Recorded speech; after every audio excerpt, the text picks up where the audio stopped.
Hello everyone. आज 28 नवंबर है और ये रहा हमारा टेलीग्राम चैनल। अगर आपको हमारे ये जो हम ये इनिशिएटिव है इसका डेली पीडीएफ हम देना शुरू करेंगे। ये कब से शुरू होगा? ये दिसंबर से शुरू हो जाएगा, 1 दिसंबर से। और जो मंथली पीडीएफ है उसकी नोट्स तो मैं डाल रहा हूँ, मैंने सितंबर के और अक्टूबर के नोट्स डाल दिए हैं। बाकी के जैसे मंथ एंड होंगे नवंबर के नोट्स 30 को पड़ जाएंगे। तो अगर आपको नोट्स चाहिए मंथली तो आप ये टेलीग्राम चैनल फॉलो कर सकते हैं, और डेली पीडीएफ अगर आपको पढ़नी है तो वो मैं दिसंबर से रेगुलर बेसिस पे सुबह में ये पीडीएफ डाल दिया करूँगा, जो भी मैं एक्सप्लेन करता हूँ यूट्यूब वीडियो में। तो अगर आपको ये दोनों इंपॉर्टेंट डॉक्यूमेंट्स चाहिए तो आप टेलीग्राम चैनल फॉलो कर सकते हैं। तो जो आज का हमारा पहला टॉपिक है वो औरामीन बी के से रिलेटेड है। अब औरामीन बी क्या है? ये हल्दी जैसा दिखने वाला सब्सटेंस है एक, ये देखने में बिल्कुल हल्दी जैसा लग रहा है। तो अब ये हल्दी जैसा दिखने वाला है पर ये है कैर्सिनोजेनिक। अब कैर्सिनोजेनिक का क्या मतलब होता है? अगर कोई चीज़ कैर्सिनोजेनिक है तो वो कैंसर कॉजिंग है। ठीक है, कैंसर होता है इसके यूज़ करने से। फिर अब इसे इंडस्ट्रियल यूज़ के लिए इस्तेमाल किया जाता है। जनरली इंडस्ट्रियल डाई के तौर पे इसको इस्तेमाल करते हैं। पर अब देखा गया है कि कुछ हमारी जो ये स्ट्रीट फूड्स हैं या होटल्स हैं उनमें ये लोग स्वीट्स में स्नैक्स में भी इसका यूज़ करने लगे, क्योंकि ये बहुत ही चीपर अल्टरनेटिव है। किसका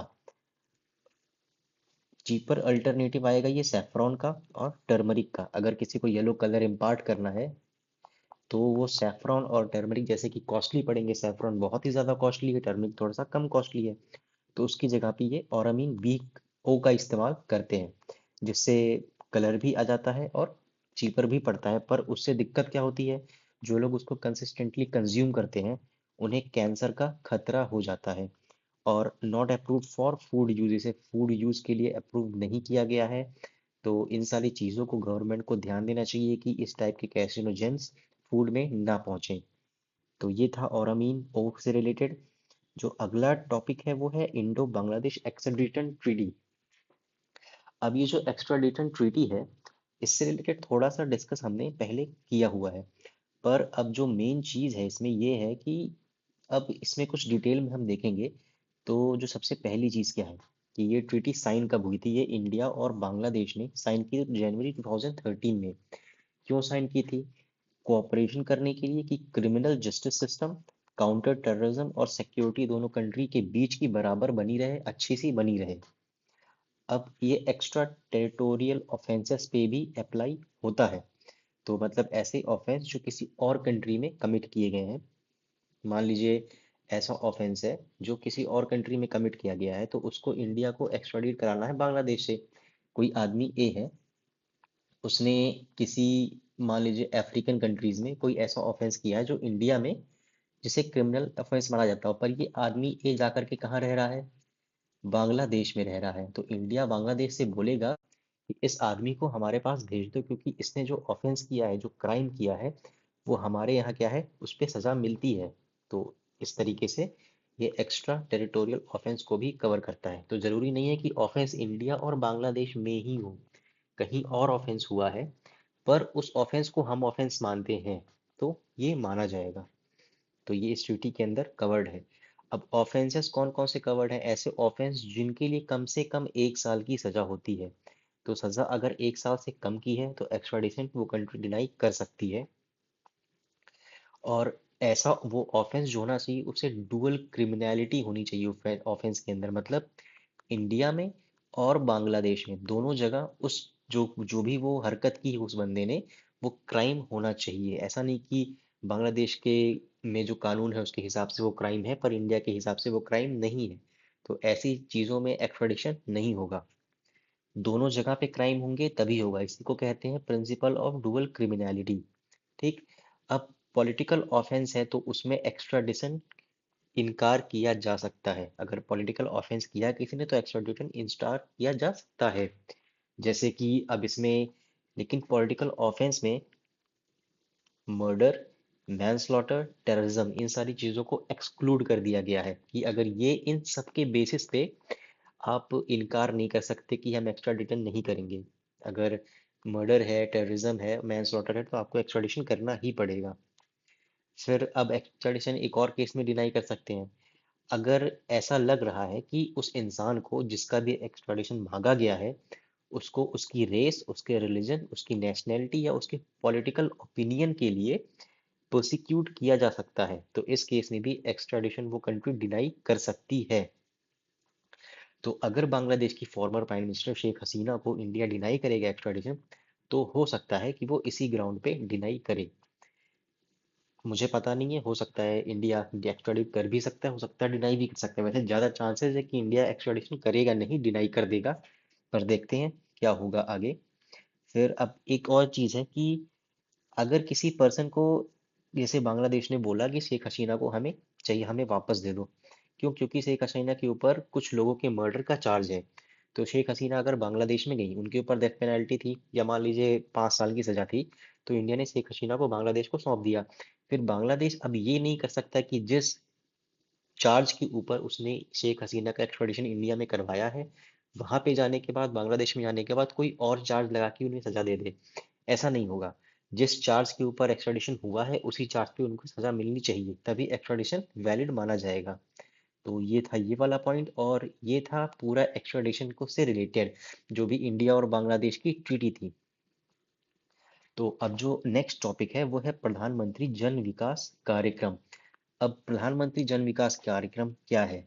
ये एक इम्पॉर्टेंट गवर्नमेंट स्कीम है जो माइनॉरिटी एरियाज की डेवलपमेंट को बूस्ट करती है। किसको? माइनॉरिटी एरियाज, ठीक है, ये डेवलपमेंट को बूस्ट करती है। तो ये एक सेंट्रली स्पॉन्सर्ड स्कीम है, जैसा कि यहाँ पे है, सेंट्रली स्पॉन्सर्ड स्कीम है, ठीक है ये। और इसे इम्प्लीमेंट कौन करता है? Ministry of minority affairs. इसका जो मेन एम है वो है उन एरियाज में डेवलपमेंट लाना जहां माइनॉरिटी पॉपुलेशन ज़्यादा होती है। फिर अब स्कीम में क्या क्या प्रोवाइड किया जाएगा? स्कूल और एजुकेशन की फैसिलिटी दी जाएगी माइनॉरिटी एरियाज में। हेल्थ सेंटर और हॉस्टल्स दिए जाएंगे, स्किल डेवलपमेंट किया जाएगा, ड्रिंकिंग वाटर सैनिटेशन की फैसिलिटी दी जाएगी, कम्युनिटी हॉल्स और बेसिक इंफ्रास्ट्रक्चर भी बनाए जाएंगे।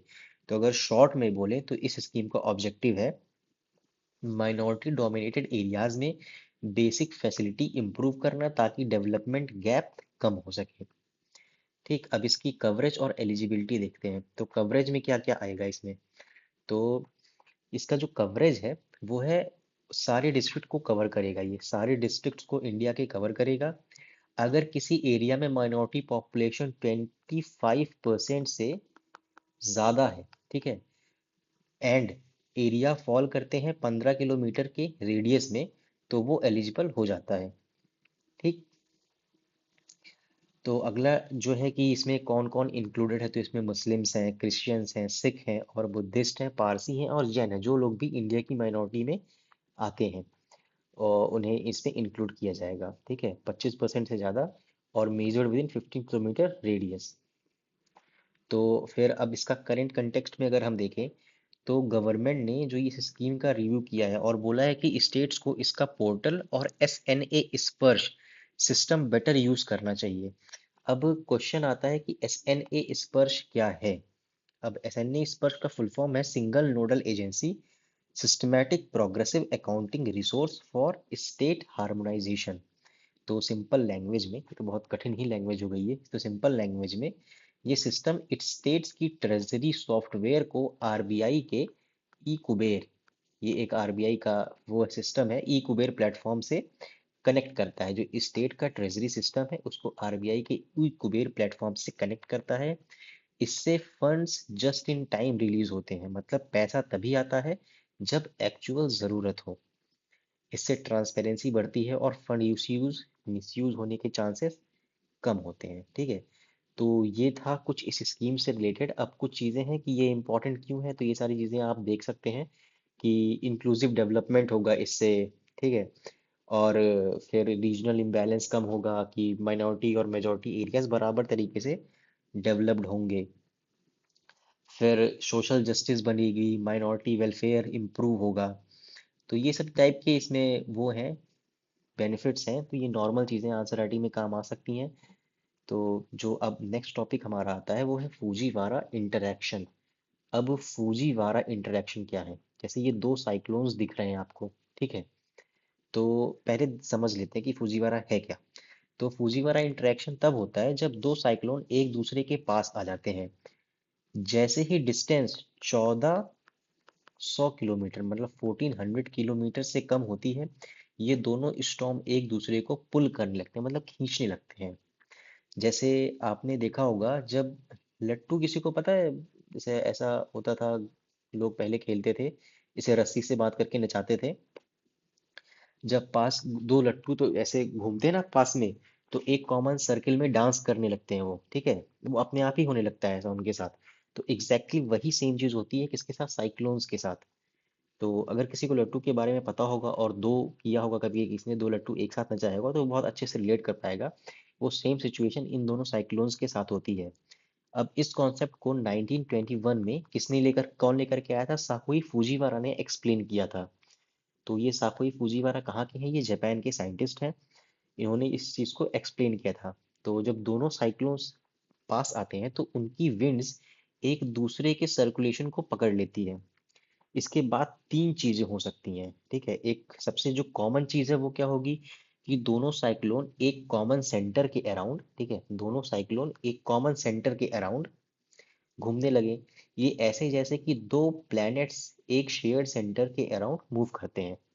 ठीक, जैसे सेंटर क्या है, सन है, और हमारे सोलर सिस्टम में प्लैनेट कितने हैं, एक प्लैनेट है, तो हम सब एक ही सेंटर के अराउंड मूव कर रहे हैं। तो मानिए सिर्फ कि एक ही सन है और प्लैनेट दो हैं, लेकिन दोनों का ऑर्बिट भी सेम सेम है। तो वैसा कुछ सीन बन जाएगा। एक चीज और हो सकती है कि अगर एक साइक्लोन बड़ा और पावरफुल है, तो वो जो छोटा वाला साइक्लोन है उसको अपनी सर्कुलेशन में एब्जॉर्ब कर लेगा। पूरा भी एब्जॉर्ब कर सकता है, थोड़ा बहुत भी एब्जॉर्ब कर सकता है। और कभी कभी होता है कि दोनों मिल करके एक सुपर साइक्लोन बना लेते हैं, मतलब दोनों ही मिल जाते हैं और एक बहुत बड़ा साइक्लोन बन जाता है। तो ये तीन चार चीजें हो सकती हैं इसमें। फिर अब इंडिया के पास अरेबियन सी और बे ऑफ बंगाल, दो साइक्लोन फॉर्मिंग रीजन है। अगर दोनों साइड एक साथ स्टॉर्म बन जाए, ठीक है, तो फूजीवारा होने के चांस हो सकते हैं। इससे साइक्लोन का ट्रैक चेंज हो सकता है, लैंडफॉल अनप्रिडिक्टेबल हो जाता है, इंटेंसिटी सडनली बढ़ जाती है साइक्लोन की, और फोरकास्टिंग एजेंसी को प्लानिंग मुश्किल हो जाती है, क्योंकि फोरकास्ट कर नहीं सकते, फिर बता नहीं सकते कि फ्यूचर में होने क्या वाला, प्रिडिक्ट नहीं कर पाएंगे। तो डिजास्टर मैनेजमेंट में भी बहुत दिक्कत हो जाती है कि एक साइक्लोन को ही संभालना बहुत मुश्किल होता है। अगर दो साइक्लोन आ रहे हैं और दोनों में मिल करके और बड़े साइक्लोन बन गए तो और मुश्किल है।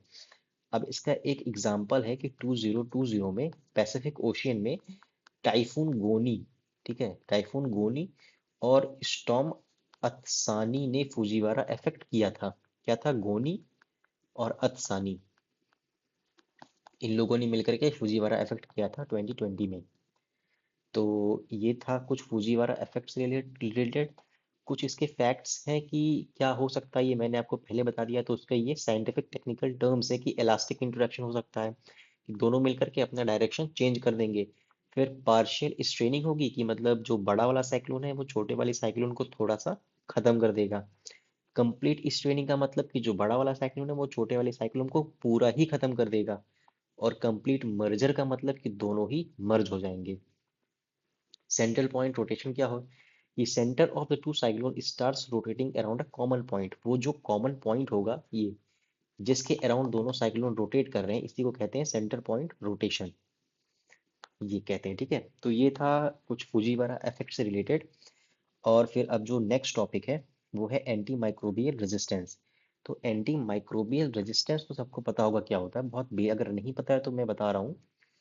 जैसे अगर हमारे शरीर में कोई माइक्रोब्स हैं, तो हमने एंटीबायोटिक्स खाई, वो एंटीबायोटिक्स उस माइक्रोब को मार देंगी। मान लेते हैं कि हमारे बॉडी में 100 माइक्रोब्स थे, ठीक है। हमने हमें एंटीबायोटिक जो खानी थी वो 5 दिन तक खानी थी, ठीक है। 5 दिन तक हम खाते तो ये 100 माइक्रोब्स मर जाते।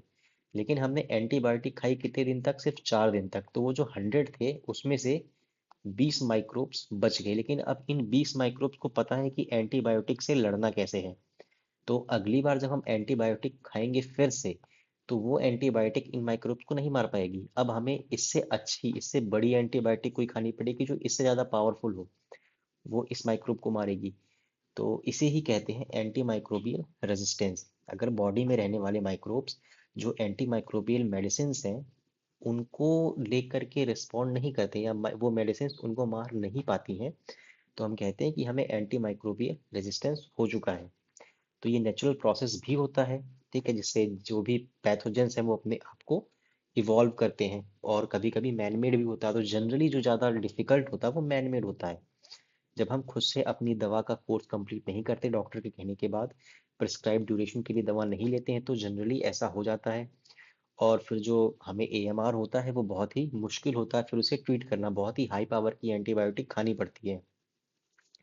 तो इससे रिलेटेड क्या है कि national action plan on anti microbial resistance 2.0, इसका ड्यूरेशन 25 से 29 तक कर दिया है गवर्नमेंट ने, मिनिस्ट्री ऑफ हेल्थ के अंदर आएगा। और इसका एम क्या है, गैप्स आइडेंटिफाई करना, कि पहले नेशनल एक्शन प्लान में ऐसे क्या कमियां रह गई थी जिनकी वजह से ये पूरी तरीके से एलिमिनेट नहीं हो पाया है। तो अब उन्हीं चीज़ों को एलिमिनेट करने के लिए 2.0 लॉन्च किया गया है। ठीक। अब ये global action plan on AMR जो डब्ल्यू का प्रोग्राम है उससे अलाइन है पूरी तरीके से। फिर अब इसको लॉन्च करने की जरूरत क्या पड़ गई, तो पहला लॉन्च होने के बाद भी एएमआर में राइज हो रहा था, सुपर बग्स आ रहे थे, मतलब ऐसे बग्स जो मेडिसिन पे रिएक्ट नहीं करते, मेडिसिन जिनको मार नहीं पाती उन्हें सुपर बग्स कहते हैं। फिर एनवायरमेंटल एएमआर कंटेमिनेशन हो रहा था, हमारे अंदर ही नहीं, एनवायरमेंट में भी वो फैल रहे थे वो बग्स। तो इस वजह से 2.0 हमें लॉन्च करना पड़ा। फिर अब एंटी माइक्रोबियल में आता क्या है, फिर इसमें antibiotics, anti viral, anti fungal सब आ जाते हैं। तो ये था कुछ एंटी माइक्रोब्स और national action plan for anti microbial resistance से रिलेटेड। आज की वीडियो में इतना ही है। Thank you.